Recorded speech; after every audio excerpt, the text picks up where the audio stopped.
नमस्कार, मैं हूं आरशी। आप देख रहे हैं न्यूज प्लस। आइए नजर डालते हैं अब तक की ताजा खबरों पर। प्रधानमंत्री नरेंद्र मोदी ने कि देश को संबोधित कर कोरोना से बचाव के साथ साथ कई योजनाओं की घोषणा भी कर डाली। साथ ही उन्होंने पूरे देश को 21 जून से वैक्सीनेशन के लिए मुफ्त वैक्सीन का भी ऐलान कर दिया और केंद्र ने राज्यों की भी जिम्मेदारी अपने हाथों में ले ली।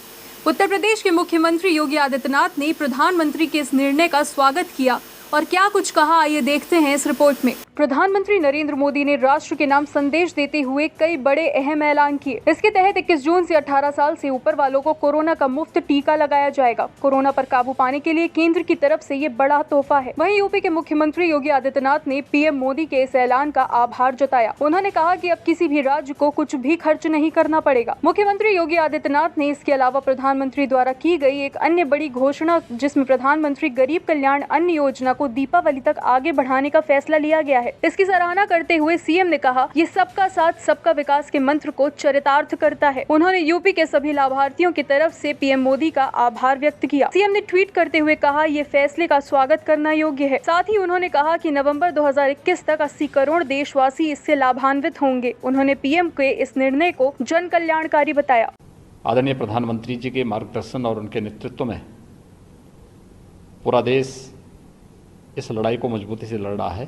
पहली वेव को पूरी तरह देश के अंदर जीवन और जीविका को बचाने में सफलता के बाद दूसरी वेव ने कुछ समय हमारे लिए भले ही चिंता के लिए एक अवसर दिया हो, लेकिन जिस मजबूती के साथ आदरणीय प्रधानमंत्री जी का यशस्वी नेतृत्व देश को प्राप्त हुआ, आज पूरा देश दूसरी लहर को भी पूरी तरह नियंत्रित करने के नज़दीक है। आज आदरणीय प्रधानमंत्री जी की जो महत्वपूर्ण घोषणाएं हैं, जिसमें राज्य सरकारों के द्वारा जो वैक्सीन खरीदनी थी और राज्य सरकार को 18 से 44 वर्ष की आयु के युवाओं को वैक्सीन देने के लिए जो स्वतंत्रता दी गई थी, बहुत सारी राज्य सरकारें ऐसी थीं जो इस अर्थ को वहन करने में दिक्कत महसूस कर रही थी। दूसरा, वैक्सीन की उपलब्धता भी एक संकट था। हम सब आभारी हैं आदरणीय प्रधानमंत्री जी के कि उन्होंने आज राज्यों की इस समस्या का समाधान भी किया है और 18 से ऊपर के प्रत्येक नागरिक को मुफ्त में वैक्सीन की घोषणा करके 21 जून से इसे देश के अंदर लागू करने के लिए आज पूरे देश को प्रधानमंत्री जी ने आश्वस्त किया है। इसके साथ ही गरीब कल्याण पैकेज के अंतर्गत मई और जून का खाद्यान्न पूरे देश के अंदर प्रतिमाह 80 करोड़ लोग प्राप्त कर रहे हैं। हर गरीब के प्रति अपनी संवेदना को व्यक्त करते हुए संकट के समय किसी भी गरीब को भूखों न सोना पड़े और इस महामारी के खिलाफ देश की इस लड़ाई को हम मजबूती के साथ आगे बढ़ा सकें, इस दृष्टि से गरीब कल्याण पैकेज के अंतर्गत प्रतिमाह 80 करोड़ लोगों को देश के अंदर खाद्यान्न उपलब्ध कराने की घोषणा दीपावली तक करने के लिए भी मैं आदरणीय प्रधानमंत्री जी का आभार व्यक्त करता हूं।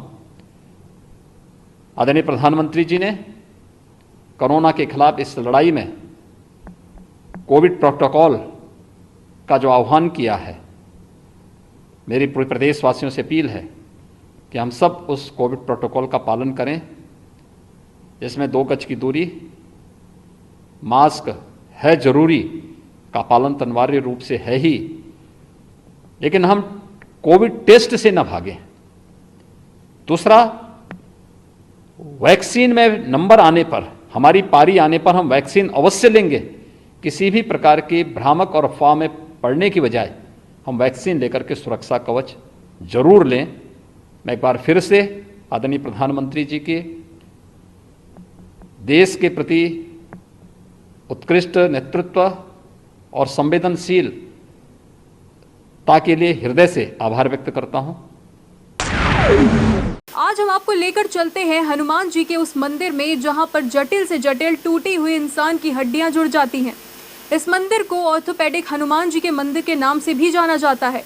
कहाँ है ये मंदिर, देखिए न्यूज प्लस की यह खास रिपोर्ट। मध्य प्रदेश के कटनी शहर के कुम्हारी से 12 किलोमीटर दूर कटनी दमोह रोड के पास मोहास में एक हनुमान मंदिर है। इस मंदिर से लोगों की अद्भुत आस्था जुड़ी हुई है। कहते हैं इस मंदिर में टूटी हुई हड्डियां अपने आप जुड़ जाती हैं। यहाँ टूटी हुई हड्डियां हनुमान जी की कृपा से जुड़ जाती। हर मंगलवार को यहाँ पर मरीजों की भीड़ लगती है। हर कोई लोग दवा लेकर आते हैं। आस्था के इस मंदिर में हर दिन आसपास के अलावा दूर दूर तक के लोग यहाँ तक पहुँचते हैं और दवा खाने के बाद स्वयं चलते हुए जाते हैं। इस मंदिर के पंडित सरमन पटेल 75 साल के हो गए हैं। वो ही दवा देने का काम करते हैं। वो 40 साल से ऐसा कर रहे हैं। मंदिर पहुंचने पर सभी को आंखें बंद कर राम नाम जपने के लिए कहते हैं। जब भक्त आंखें बंद करते हैं तो वो पीड़ित को कोई दवा खिलाते हैं। वो पीड़ित को पत्तियों और जड़ से बनी औषधि देते हैं और उसे खूब चबा कर खाए जाने की सलाह देते हैं। औषधि खाने के बाद सभी को घर भेज दिया जाता है। कहा जाता है कि इस औषधि और हनुमान जी के आशीर्वाद से हड्डियां अपने आप जुड़ जाती हैं। आमतौर पर मंदिर में हर रोज औषधि दी जाती है, लेकिन मंगलवार के दिन इसके लिए विशेष रूप से निर्धारित है। मंदिर में औषधि के लिए कोई राशि निर्धारित नहीं है। अगर आप इस हनुमान मंदिर पर आते हैं तो आपको यहाँ पर बहुत अच्छा लगेगा। यहाँ पर बहुत सारे लोग आते हैं और यहाँ पर भजन कीर्तन होता ही रहता है। यहाँ पर मंगलवार और शनिवार को बहुत ज्यादा भीड़ होती है और इस दिन ही इस मंदिर में मिलने वाली दवाई का असर ज्यादा होता है। यहाँ पर एक पंडित जी ने हमें बताया कि संजीवनी बूटी होती है जो हनुमान जी लक्ष्मण जी के इलाज के लिए लाए थे, तो उसी औषधि से लोगों का इलाज होता है। ये औषधि प्राकृतिक होती है जिसको खाकर यहाँ पर जो भी लोग आते हैं वो ठीक होकर ही जाते हैं। Special desk news plus. आज न्यूज प्लस की इस खास रिपोर्ट में बस इतना ही। देखते रहिए न्यूज प्लस और सब्सक्राइब कीजिए न्यूज प्लस 24/7। नमस्कार।